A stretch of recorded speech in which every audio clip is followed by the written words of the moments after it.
The other day, I got a very interesting DM from someone who's been a part of my Discord for a long time, and I'll read this DM to you. They said, "Hey Shok, so I've been having some good success in solo queue recently, and I've been climbing pretty well. But there's one champion that gets on my nerves like no other, Anivia. This cringe elo boosted champion has been popping up more and more recently, and I swear it is the most sleeper OP thing I've ever seen. Crazy priority, insane burst early, and bonkers teamfight control with her wall. If you have at least 3 fingers, you can pilot that champ to the top. Is Anivia really as strong as I'm seeing her to be? Or am I just some hot garbage?" So this is from Lemon, long-standing member of the Shok Discord, Platinum 1 on the NA server, nothing to scoff at.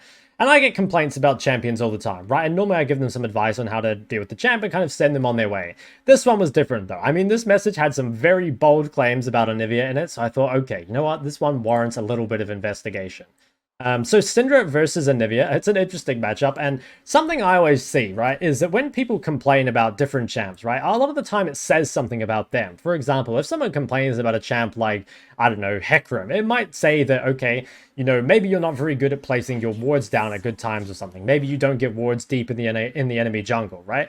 Generally, like, if you struggle with some sort of champion, it might reveal something about your playstyle. The interesting thing, though, about a Syndra player complaining about Anivia is it's kind of like complaining about it raining when you have an umbrella. Like, yes, it's a little annoying, but the counter is right there, right? Like, Syndra is a very good matchup into Anivia, so it's a weird champ to have a problem with. So we're going to have to see, you know, what exactly Lemon is doing wrong here. It looked like it was Anivia and Rammus in the mid jungle. So Anivia, it's a champ that's like pretty weak early, right? And I do think I would recommend taking a different page in this matchup. So there's like a couple ways you can approach matchups like this, right? If you're in against a mage early that is kind of weak, you know, something like an Anivia or a Vex maybe, you have kind of 2 schools of thought, right? Like you could go the full scaling route and go the first strike page, or you can go the Comet page and look to bully them. Personally, I would go the Comet page. I think that taking advantage of people for having, like, you know, greedy scaling picks is the way to go. And in general, like, I really like the Comet Cinder in mage versus mage matchups, but a lot of it can depend just, like, on how you want to play the game, right? If you want to sit back and be a nerd that likes to scale instead of a, you know, Giga Chad mid lane daddy that takes Comet, you know, that's up to you. Personally, I prefer the Comet, but hey, up to you. Okay, let's talk a little bit about the matchup real quick though. This is one of the most important things. If you're playing a lane bully like Syndra, you have 2 goals, right? Your main jobs are to try and punish your opponent when they go for CS. And there's a few ways you can do that, right? Like you can make them use spells to CS like this, or you can just actually harass them, right? So the key to this matchup, especially early game, is to punish the fact that Anivia is going to have to use her very long cooldown. I think it's 12 seconds on Q in order to get these creeps, right? So that should mean you can walk forward and you can just like Q and auto and stuff like that. It can be a little harder because she has the Comet page, right? So that means that it is a bit more difficult for you to get some harass down because, like, you have the first strike page. Ultimately, though, this is kind of fine. Yeah, like, you still outscale and you probably still outtrade. I do think you're kind of letting her get away with a bit too much here, right? So you can make all the complaints you want about certain champions, but if you're not actually punishing their weaknesses, you kind of lose the right to complain. So as I said before, Anivia, quite weak in the lane, long cooldowns. What that means is a lot of time you can abuse those cooldowns, right? Like when she comes up to auto a creep, you can go ahead and punch her in the face with your auto, right? If that doesn't happen, like imagine if Anivia didn't have a weak laning phase, the champion wouldn't be balanced. And that's kind of like what is happening here is like, you know, for you, Anivia is not balanced because you're not punishing her. That's basically what's happening. So let's see how the lane continues on. I mean, you've got a lot of control at this point. You had the level 2 advantage, didn't really get to use it, but ultimately it's kind of fine. Drops a ward, that's nice. We like a little bit of safety in the mid lane. Okay, and we're zoning off. This is looking good. So nice laning fundamentals here from Lemon. I do like that. You are making this Anivia walk pretty far back. I do think you should probably... Yeah, okay, good positioning. Good positioning. And can we punish the level 3? Okay, I don't like this either. So here's the thing, right? In mid lane, early game especially, the level spikes are normally the biggest thing, right? Like you have to worry. Okay, well, let's see what happens in this game first. Kite away, and it looks like you're going to be fine. Let's go back to this though. So in the early game, right? Like the reason you're pushing those first 3 waves is for a couple different reasons, right? It's like 1, so you can trade with the creep advantage. 2, so that you can, you know, push the wave in, deal a bunch of damage to them, have it bounce back. And 3, so you can have those level advantages. But here, you kind of just let her get away with everything. You know, this is kind of like, you know, when a parent has like a favorite child and they're just like allowed, maybe it's like the youngest child and they're allowed to just like get away with a little bit more. That's kind of like what you're letting Anivia do here. So what you should do, you know, hit level 3, pick up one of these creeps, just drop it on her head, right? We just got to like absolutely fuck her up here because you have that level advantage. And you can't just like let her get away with that. Nice stun and good hugging to the ward gets you away from that gang. So we do like that. We do like that. Are you going to miss the cannon? Oh, that's depressing. I would have flashed for it, but hey, you know, not everyone's a Giga Chad. Okay, so now we're thinking, all right, let's get this wave under tower, right? We don't want to be in a super gankable position to ram us. Anivia has just used her Q, so now is an opportunity to punish. Okay, we get a punish with W and a Q here. Okay, very nice. I think you could have gone for an auto in the end as well. So another thing that you guys might like need to start thinking about a little more is think about who hits 0 HP first. So an example here would be, you know, I guess Anivia is like a little strange because she has her egg, but in this sort of situation, right, you can afford to take trades that are no longer efficient, basically, right? Like not only is she on cooldown, but even if you walk up and take a little bit of extra damage for you, like here, it doesn't matter, right? Because you're full HP and she's like 30% health. So you can afford to just trade kind of like a maniac and it's fine, right? Because you're never going to get forced out of lane. Not at this point, like not once you're this far ahead.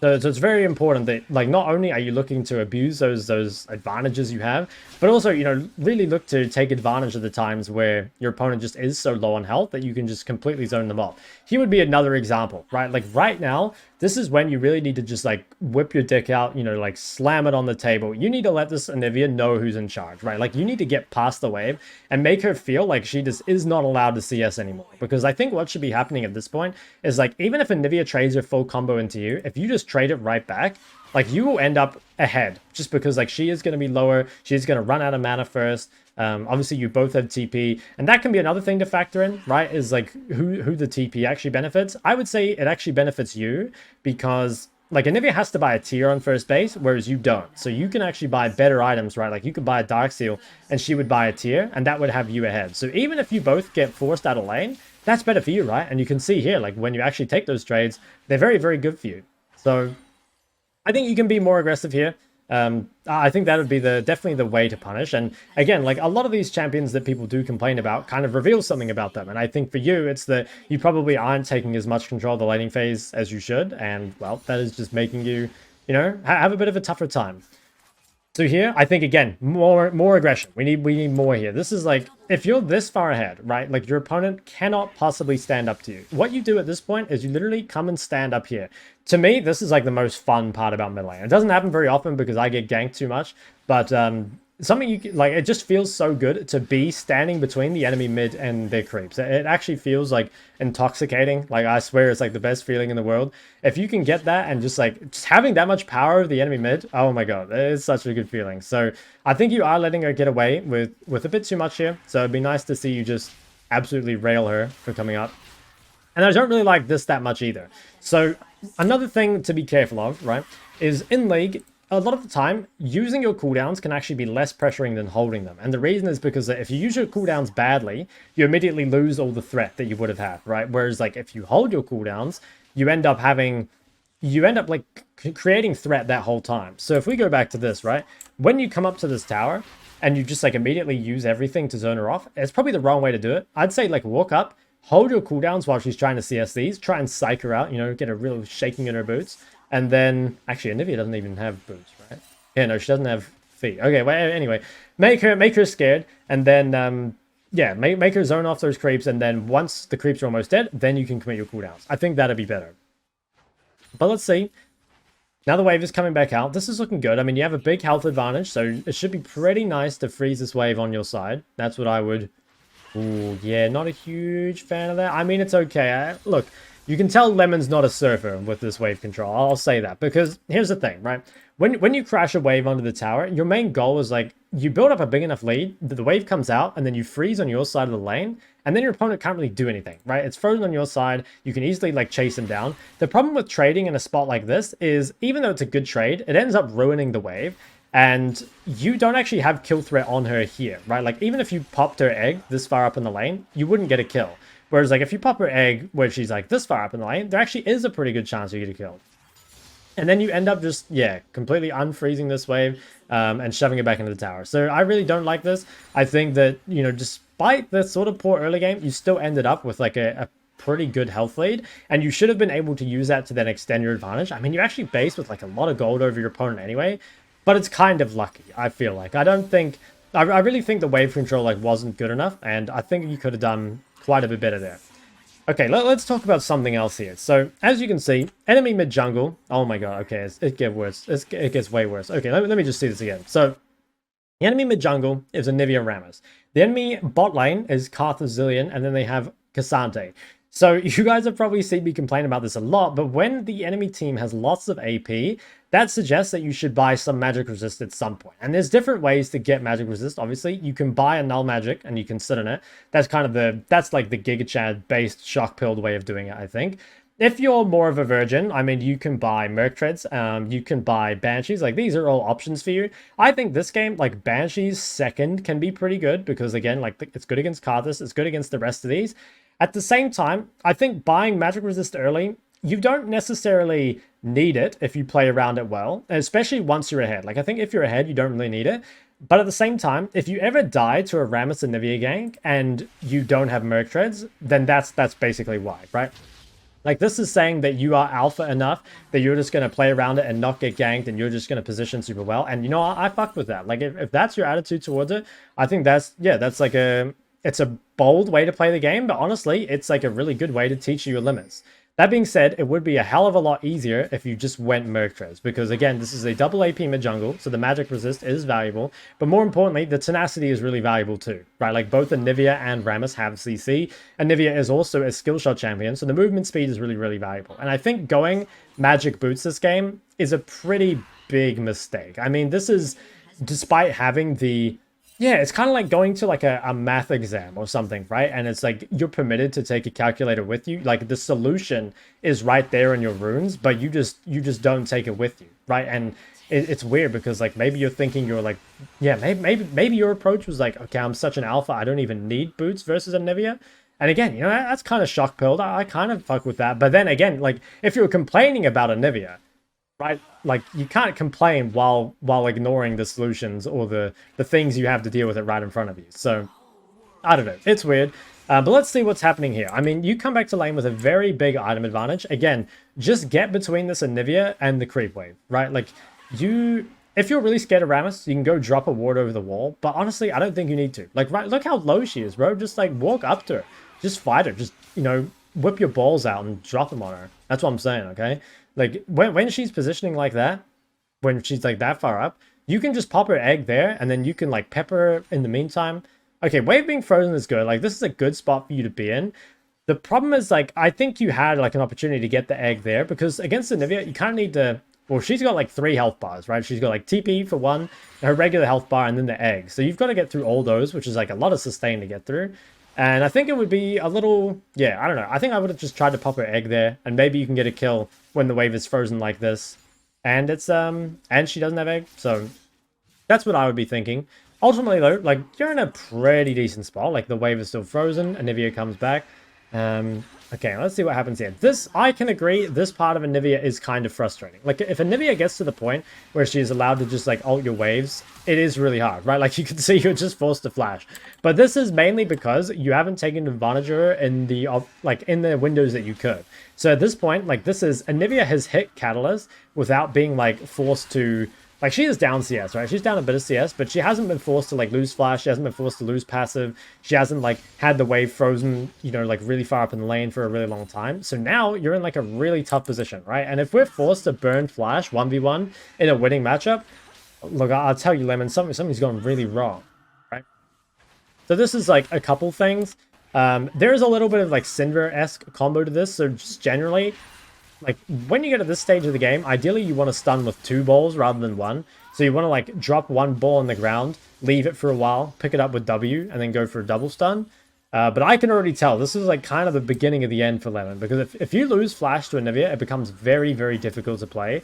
Because, you know, all of a sudden, it's like you can just get walled and chased down at pretty much any time. So all your lead here has disappeared, right? Like, now you're down XP, now you're down gold. And you're also walking out of base with 380 gold, which is a lot. So I would say just buy a refillable. I think not buying a refillable is super greedy. This is again, it's like the solutions are here, right? The refillable is only 150 gold, extremely good item, and it would just give you a lot of extra health, gives you 200 extra health for only 150 gold, which is insane. So we really do not want to be ignoring that. I mean, it's just yeah, it's kind of like imagine if you're like playing Monopoly, right? And you just like don't want to you just like whenever you pass go, like you just don't want this $200 for some reason. It's kind of the same thing. Like you're passing go, you're basing, and you just don't want the free 200 health for some reason. I'm not really sure why. It's like it feels like you want to play ultra greedy, right? Because you have like the first strike scaling, but you're being punished for your greed. And something that I see a lot in League of Legends is people taking so much scaling and then being punished for it to the point where they don't actually scale that well. You know what I mean? It's like yeah, scaling is great if you get away with it, but ultimately, like, if you're getting punished because of your scaling or because of your greedy runes or because of your greedy buys or whatever, it's just not really worth it, which I think is what's happened here as well. But okay, things are like kind of back to normal. I think you need to be very careful here now, though, because the problem is, like no flash, no boots. This Anivia is gonna absolutely eat you alive. So yeah, pretty much your only choice here is to just, sit under your tower and kind of clear waves. I think this also, this is like yet another reason to buy boots is so that in mid lane, right, like a lot of the time you want to punish your cooldown or punish enemy cooldowns. Like that's the way you want to trade. But the problem here is like you have like low movement speed, so it's difficult to actually close the distance to punish the cooldown. But also it's like you don't feel confident walking up and like baiting out Anivia's cooldowns because you don't have any movement speed to dodge it. So movement speed, it's the most broken stat in the game. And you don't have any of it, right? Like you are laning on 330 movement speed against a champion that punishes kind of slow and short range champions. So not having the ability to dodge to Q, it's pretty bad. I mean, more and more this complaint is seeming kind of like a self-report to me. You are just like, yeah, you're revealing problems about yourself rather than Anivia being OP. I think that's kind of the way we're going at this point. But okay, we're coming back to mid. We're still up a bit of CS. Oh my god, are you dead here? No, you managed to get out. So it was a nice stun, and you managed to get away. Maybe you can just stay on the map and get your Leandries. That could be a decent thing to play for. Nivea's using a lot of mana on the wave. That's another thing actually that you have going for you, is that in matchups like this, where your opponent needs to build mana early, and you don't, right? Like in theory, Syndra she doesn't have the highest mana cost, right? Like a lot of the time you can just skip mana early on Syndra. Oh my god. You can skip mana early, and that allows you to get combat stats or boots or whatever, right? Whereas your opponent kind of has to build mana because Anivia can't function without it. So then you can abuse that. And this, yeah, I mean, this is kind of just like, it feels like it's like, well, the consequences of my own actions. Who would have guessed that the Syndra with no magic resist, no movement speed, no early game, just nothing, no flash, gets punished. That's just like what's gonna happen, right? Guys, I don't know if you saw this, but I love what he's doing up here, where it's like after he dies, he's like mousing over Anivia's mana as if the mana made a difference. He's like, oh man, the reason I died there is Anivia just had too much mana. There was nothing I could have done. I love that.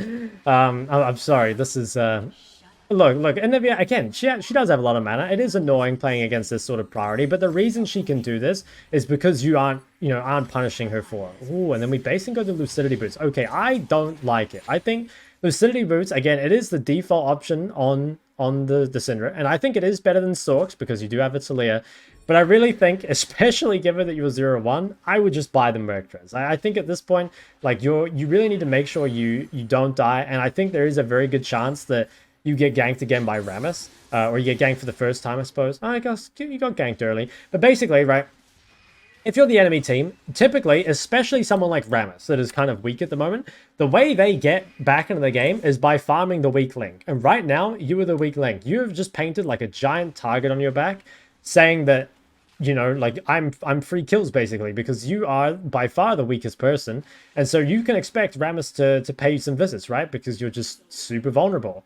And he's going to want to take advantage of that. So you do have a Warden Pot River, and you're playing a little safe, so that's good. I mean, this is the one thing about Anivia, I will say, is that while Anivia, once she gets to this point, she is quite hard to punish, right? Like, it's difficult for you to get past this wave. It's also quite difficult for Anivia to punish you.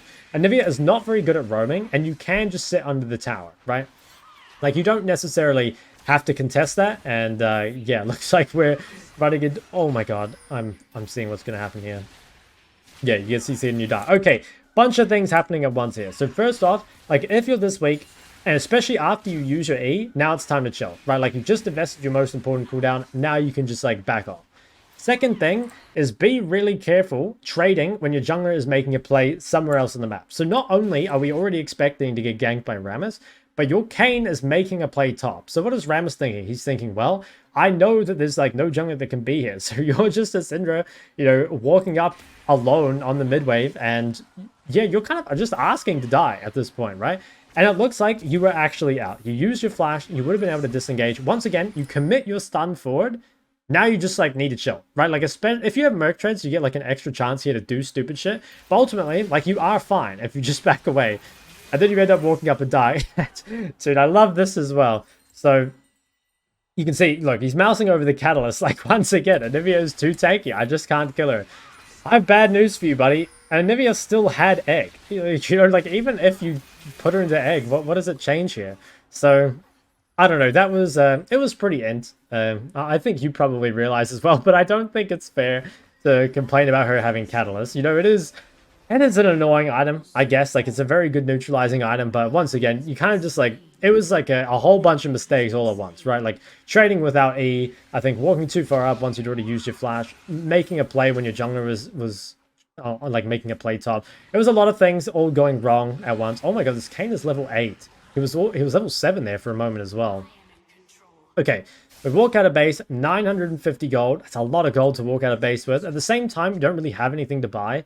Maybe you could buy a null magic and just sit on it, but it doesn't feel that good. The thing is, you know, a lot of the time, maybe not this replay specifically, but sometimes people will send me replays and they'll be like, how do I play the mid game out from this point? And the truth is, you don't. Like, yeah, you can, obviously you can play better from this point, but this is like a horrific way to start the game. You know, this is like you're in a Formula 1 race or something, right? You know, you've got your sick as fuck car and you like crash super early on. It's like, how do I recover the race from this point? It's like, well, you kind of can't. Like you don't have a car anymore unless you think you can run really fast. You're just not gonna. It's just not gonna play. Dude, he dies at time/FF. I do love that. That is actually a Shok build move. I do that sometimes. Okay, let's see this though. I was too busy thinking about cars. So let's see this. I think this is like a couple things. One, you're trading big level disadvantage, right? This is like trying to take a fight with your big brother. You're 10, rather than this guy being 11, he's like 15. And yeah, no surprise, like you're a bit weaker. You just kind of get stat checked because they've been through puberty and you haven't. Yeah, this is basically what's happening here, right? Like she's got the Rod of Ages, you do not.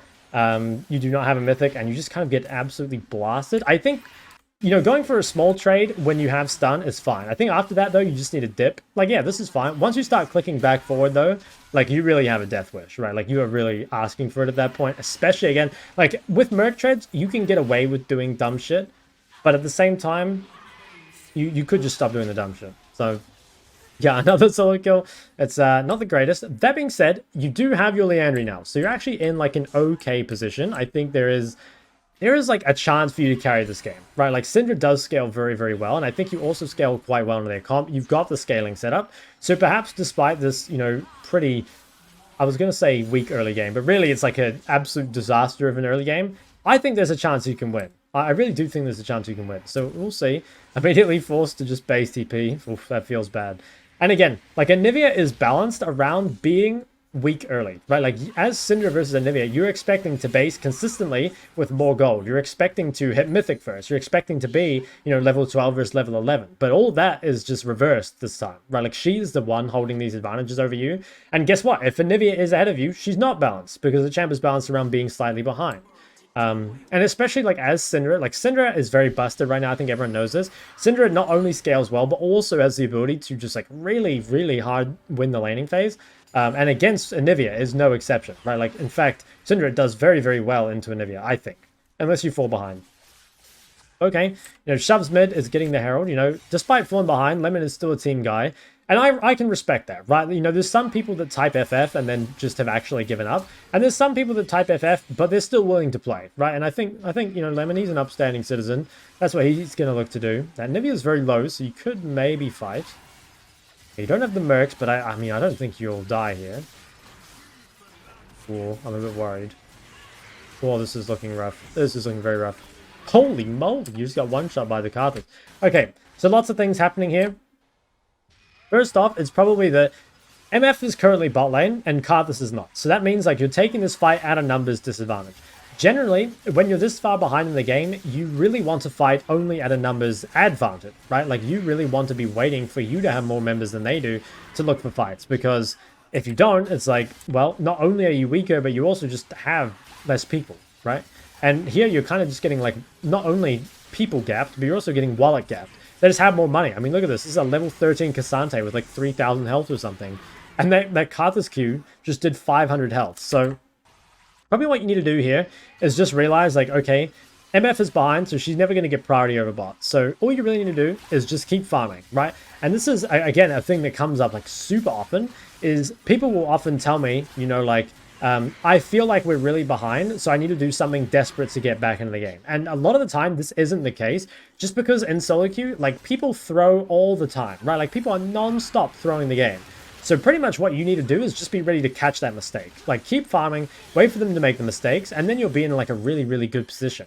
I think a lot of the time, forcing, all it means is you just fall further and further behind, which is pretty much what's happening here. Like, I really do think if you just stopped dying and kept farming, you'd be in a super good spot. Okay, and then, yeah, this itemization is absolutely criminal. Like, this is at least, like, 10 years, if not life, for this buy here. I think buying the Wisp, when the enemy team has 4 AP champs, it's reportable. It really is. Like, I would send you to the mental health asylum, or whatever it's called, for, not mental health, whatever. I would send you there, because this is insane. Like, they're all AP, and you just... Yeah, I don't know. They're all AP, and you're just not buying any magic resist. So that's pretty grief, I would say. It looks like you can actually kill this Cassante. He doesn't have any magic resist, so... Oh, I think you just... I would just say, fuck it, we ball and try to get this kill. Oh, nice, you got it. Okay, huge. And then maybe we can kill this Anivia. Okay, this could be the way back into the game. This is kind of what I mean, by the way, about like finding that mistake and then getting back in the game, right? Like this one is different because this is you actually fighting at a numbers advantage, right? This is a 2v1. You find a Cassante overpushed on the side lane and you're able to kill him. And then Anivia makes a mistake and TPs in. And then you pretty much just fight 2v1s and you get a bunch of kills. So this is much better, right? Like this is you now finding a way back in the game. The problem is because your gold has been spent in such a poor fashion that it matters it's just going to be a little less efficient, right? And one kind of philosophy I have, especially when it comes to defensive items, is you kind of want to itemize thinking about like what damage is actually avoidable. So a lot of the time, you don't need to buy defensive items if the damage is all avoidable. But like Karthus ult, for example, it's undodgeable, right? It's not realistic to expect you to dodge Karthus ult as a Syndra, right? So that means you basically are guaranteed to buy Banshees or Zhonya's this game because you need some way to play around their damage. Okay, so you're going to reset. I mean, this is a big spike, so you're going to get the Cosmic, which is nice. It's definitely nice. But it kind of cooks your build in a way, because it means that you can't really go Banshee next item, because you can't go Banshee's third most of the time, because it's Rabadon's time, right? Especially as a champ like Syndra that gets extra AP from her passive. Rabadon's third is so crucial. So this is you saying that Banshee's is being delayed until like 4th or maybe even 5th item. Because, like, maybe you need Void 4th or something? I don't know. Either way, it's just, you're making the game so hard for yourself with the itemization. It's absurd. I mean, do you guys ever see those posts on Twitter where it's like, people asking for financial advice, and it's like, help me budget. And it's like, you know, they've spent like $200 on food, they spent like $100 on rent or whatever, and then they spent like $2,500 on like Hello Kitty plushies or something, you know? This is kind of like what you've done here. It's like, help me play this game. Well, yeah, the problem is you've spent, what, 3,000 gold on Cosmic Drive, which is ultimately just not really going to help you this game. Or like it helps you, but it's just making the game so difficult for yourself by not having that matter with it. So we're going to go for a recall here. Let's see what you buy. I'm curious. Like, are we going to try and... Okay, we don't buy anything. I was going to say, are we going to try and get a Rabadon's? Or are we going to buy an Amptone? But we don't buy either. So maybe I'm going towards Rabadon's. I'm out top. This is looking fine. Like, you know, if we can keep our gold up in the side lane, that would be good. Check that bush for Anivia. Okay, I'm liking this. I say keep going. This is all looking very nice. Yeah, this is actually solid side laning. Could you push any more? I'd say probably not. Like, you don't really have the vision, so you end up just coming down. Maybe you can take this crab. We like seafood, right? Yeah, Lemon doesn't like seafood, I can tell. Ignores the crab. I would probably take the crab. I mean, I also don't like seafood that much, but I think I'd still take the crab. I mean, just because, like, you weren't gonna be at the dragon yet anyway, and you had CP if you really wanted to get to it. So yeah. Okay, now let's take a look at this here. So this is a free kill, right? This is a dead card that's on your screen. So this, I see this problem on Syndra all the time. What you need to do, whenever you're walking to a play on Syndra, is you want to place a ball on the ground and then pick it up with W. Because what that's going to do is it's going to mean in your stun combo, you've got an extra ball. And it also means in your ult combo that you've got an extra ball. So pick one up, pick it, or place a ball, pick it up with W. And then when you come up to stun this guy, there's a couple ways you can do it. You can either WQ and then double stun, or you can WQ onto him, ult, and then stun after. This is like the worst possible thing you could do. Like just doing the regular one ball stun, it's the worst possible combo you could do. There's, you know, you have like, I don't know, so many different ways to kill this guy, and you literally chose the only one that didn't work, right? Like let's be glad that Fiora was there, because if not, that guy would have got out. Yeah, I mean, that was really fumbling the bag. You know, that's like you're on a date with like a 10 out of 10 baddie, and you know, you're about to secure it. And then you just, I don't know, you say you play League of Legends, right? And then suddenly it's all over, just like that. So try and plan the combo a bit more in advance. Try and, yeah, pick up one ball with your W. Now this was a lot better, I think. I think again, this should probably be a double stun. So I'd probably drop a ball back here, pick it up with W, and go for a WQ stun. More guaranteed. Still though, it ends up being pretty good. Yeah, good damage dealt overall. This is looking not too bad. Okay, someone's TPing in. That's probably, what, Anivia? Oh no, that's Cassante. Anivia was just there. I'm done. Okay, so you probably just want to base TP. Yeah, I like this. So you should already be kind of careful fighting this dragon, because you do have quite a lot of gold, right? Like after you get this kill, you now have 1300 gold in your inventory. So it's probably a good idea to look for a base TP into this fight. I would say that's like probably the right thing to do. At the same time, like opportunistically, you kind of look for this, and this is fine. But I think after you use all your mana, after you use all your cooldowns, you probably just want to base, reset, spend your gold, and then TP back to the play. Okay, now you're going Banshees. No, I hate this. I hate this. So, I've said this many times before, but the reason you can't go Banshees third, or like you can, and like maybe you should, but the problem is like you never want to delay Death Cap and Void longer than 3 and 4 items, right? So like if you really want to go like Death Cap third, you need to go Banshee second, and that means dropping Cosmic until later in the game, because it's such a damage loss to not have Rabadons, right? Like you will be like 4 items here, and you're still going to have like 400 AP, which just means that you're lacking a lot of damage. So should you go the Banshees here? I mean, I guess yes, like given... If you end up in this situation, probably, yeah. But I really think this is like, again, it's another just absolutely horrendous spot to be in. Like, you really need to go Banshee second. You absolutely do not want to go Rabadons any later than 3rd and 4th item. Yeah, it feels super, super bad. Okay, again, drop a ball before coming to this fight, and you can get some bigger stuns. Still, though, it was decent enough. You got a little lucky there. But, yeah, no, it was decent enough. Okay, and they're trying to do better. I mean, you can probably kill these guys. I think just keep putting balls on the ground. That's really important. Like, it allows you to get bigger stuns, and it also lets you have more balls in your ultimate. Because I think every time you're just going for the regular QE, and overall it's just, yeah, it's not really as good.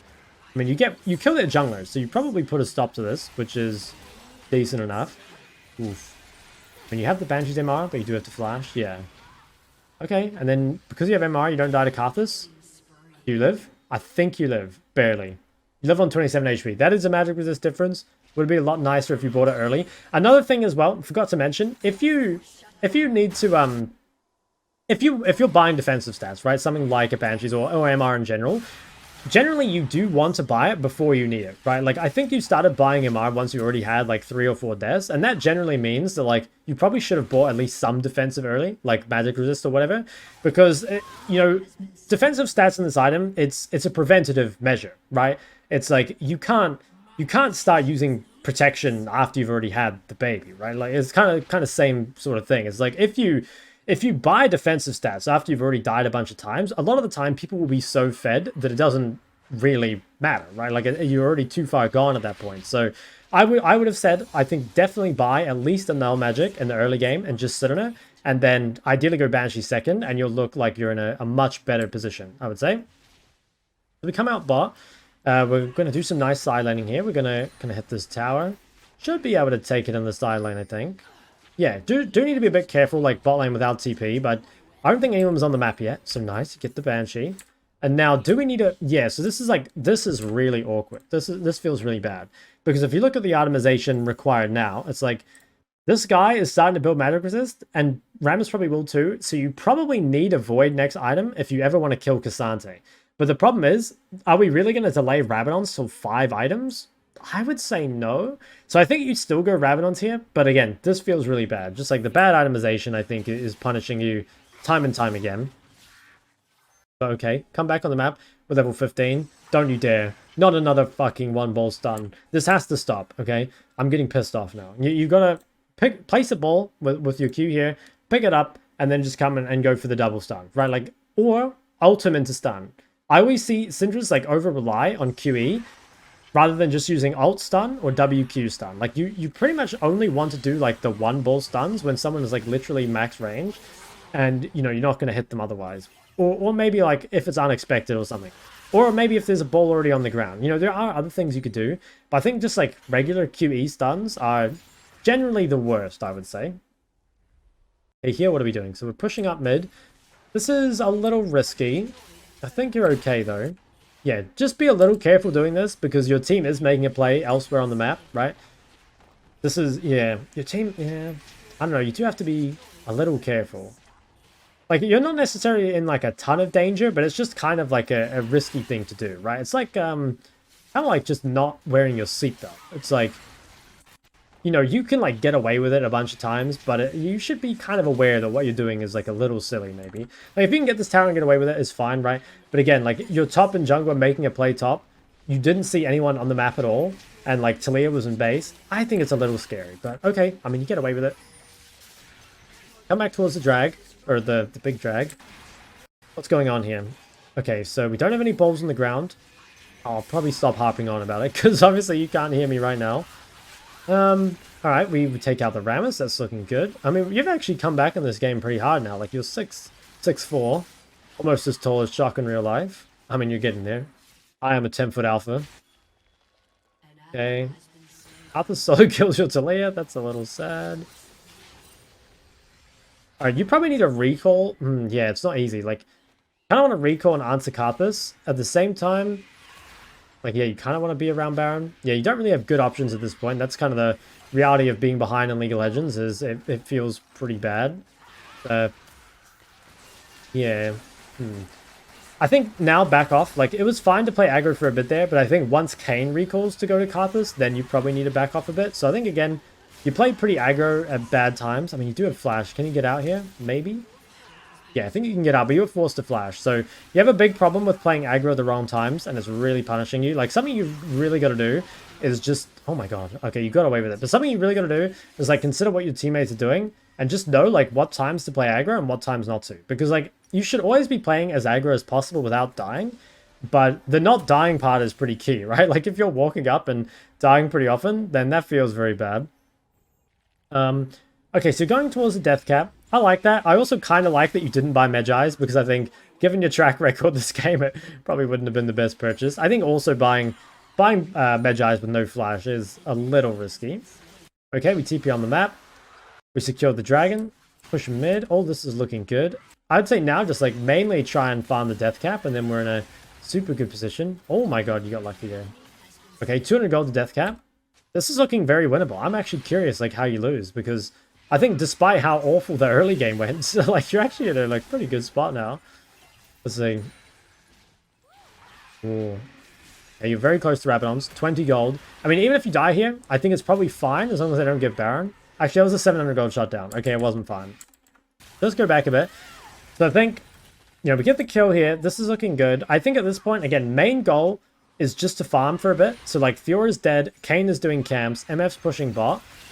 Do you need to make this play? I think this is fine. Like, all this is probably fine, but I think now you probably need to be leaving rather than chasing. And then, yeah, you get flanked by Cassante. It's very weird, just in general, to be looking for super aggro plays like this when your jungler is recalling. Like, if you play it really well, maybe you can get the kill. But I think it is just kind of, like, bad macro, to be honest. It's yeah, it's just like sort of risky, you know? Okay, we end up dying. We got our death cap now, so we have a lot of AP, but the problem is that Cassante has so much magic resist that we kind of like have to rely on someone else killing him, which, I mean, maybe is possible, right? Like, you know, you have some other Fed champs at this point, and Cassante, I mean, he's already pretty low here. Okay, yeah, I mean, I guess other people can kill Cassante, and you can just focus on killing everyone else. That seems good. Seems fine. Okay, so we come top. Don't have TP. Yeah, can we do Baron? I think we definitely can. You push the wave, then you come towards Baron. You've got a ball on the ground. This is good. Like, okay, well, yeah, I would say pick up one of those balls with your W. Like, it's just about to come up.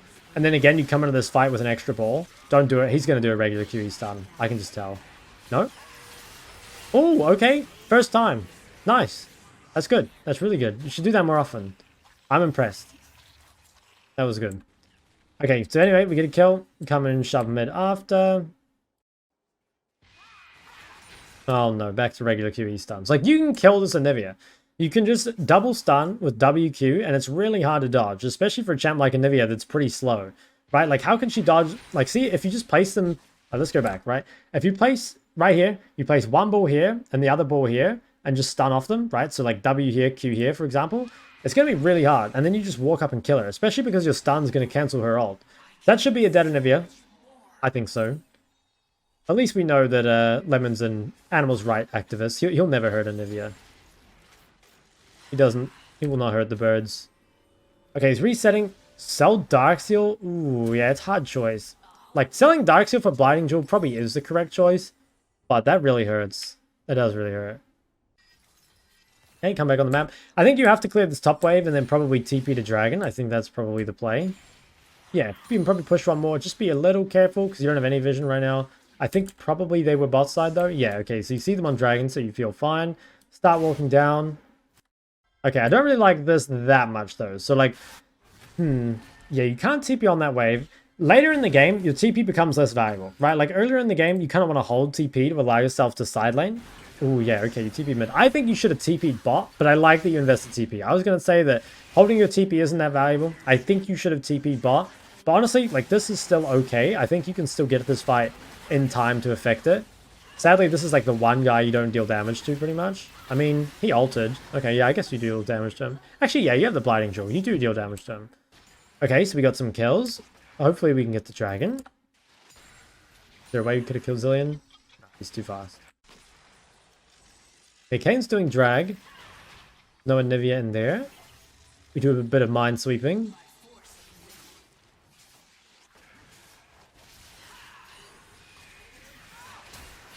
Okay, nice. We like the double stun. We force Anivia away. We get the drag. Everything is looking good. I'm curious how you lose this game. Like, in my mind, it's in a really, really good spot now. So we'll see. You base, you buy the Void. Okay, so say what you want about Lemon's itemization for the early game, but he actually is in a good spot now. Like, he's got the items he needs in the wrong order, but he does have them now, you know? So it is good. It is good. At least you got the items in the end. We grouped up mid. I would say, yeah, at this point of the game, I wouldn't recommend side laning. I would say just group up and you probably feel more confident overall. Yeah, this stun is fine, I think. Like, in that case, you don't really have time to go for a double stun.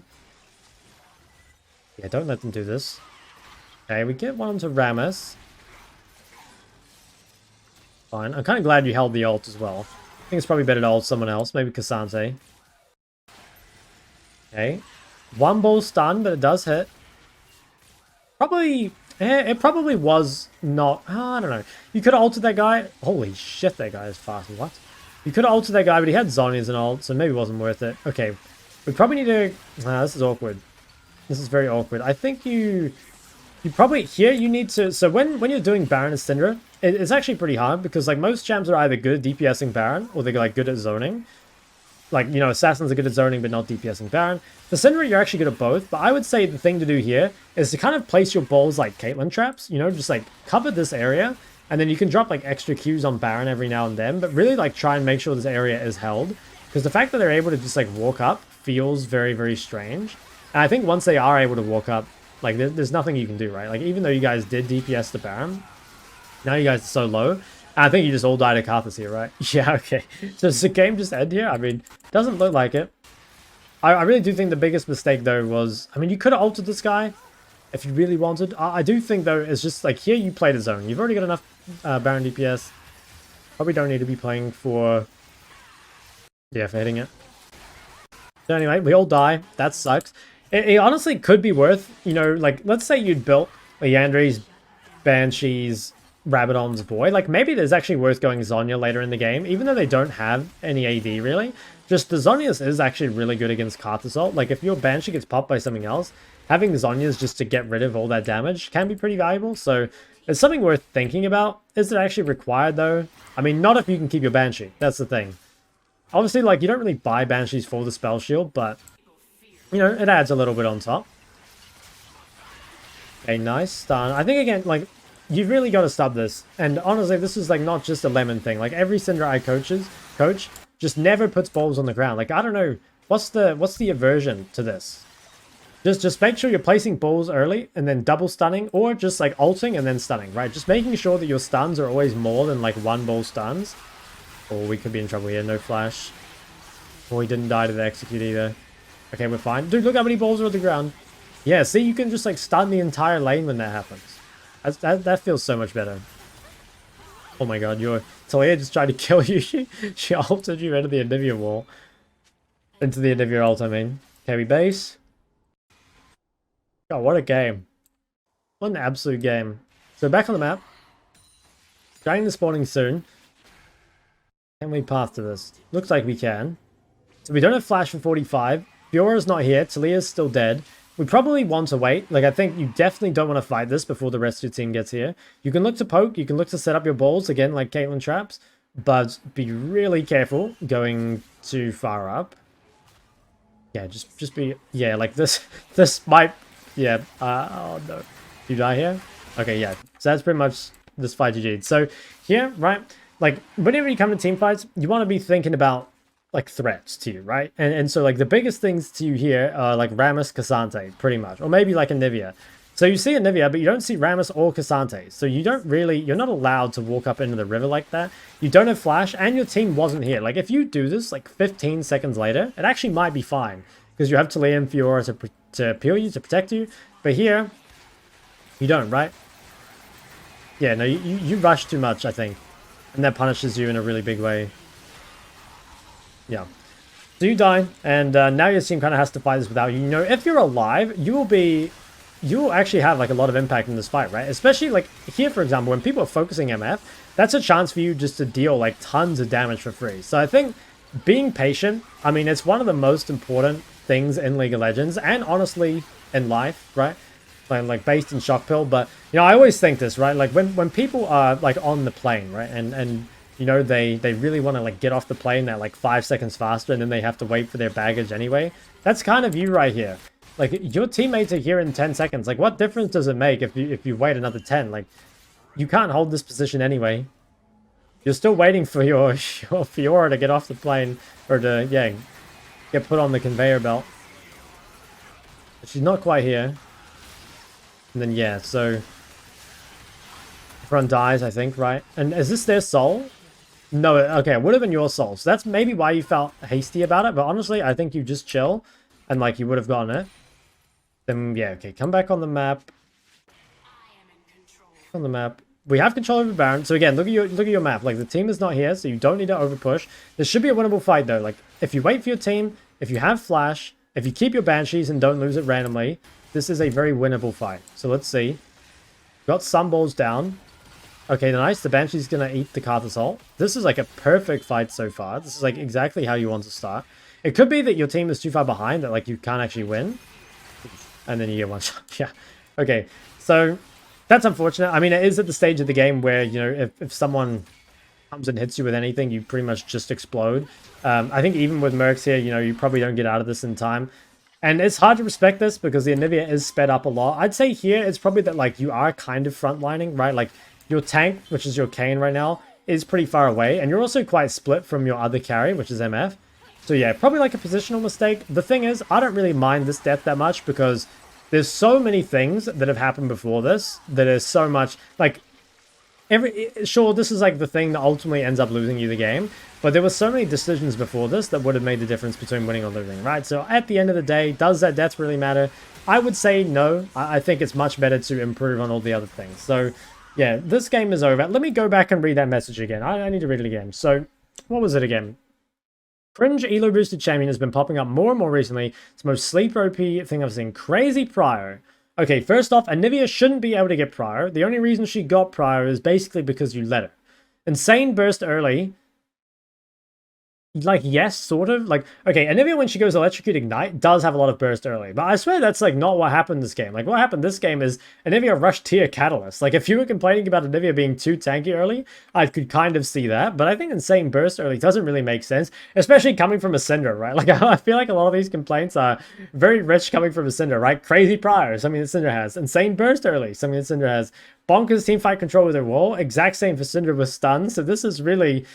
You know, this is quite rich coming from a Cinder player. You have at least 3 fingers, you can pilot that champ to the top. Is Anivia really as strong as I'm seeing to be, or am I just some hot garbage? Well, look, Lemon, you are Platinum 1, so I'm not going to say you're awful, but you made a lot of very terrible decisions this game. And ultimately, I do think it was a you problem rather than an Anivia problem. So I think that's going to be it for this video. Thank you to Lemon for sending me that message and that VOD. I did ask him if he was going to be fine with being roasted before anyone in the comments like really rips into me about that. Yeah, I don't know. I kind of had fun, and it was an interesting VOD to look at, and hopefully you guys learned something from it. If you guys have some VODs like this that you want me to take a look at, and you can send me a little funny message, I would be happy to read them, and maybe I'll do more of them, more videos like this in the next season. By the time you're seeing this, it might have already been Christmas, so if it has, like, Merry Christmas, obviously, everyone. But if you did like the video, go ahead and like and subscribe. If you have any questions about stuff in the video, please leave them in the comment section below. And yeah, if you guys have any VODs that you'd like me to take a look at, I do coaching. There's a link to that in the description. Or if you can make something funny enough that I'm willing to watch it, then you can send it to me in Discord. But thanks again, guys, for watching, and I'll see you in the next one.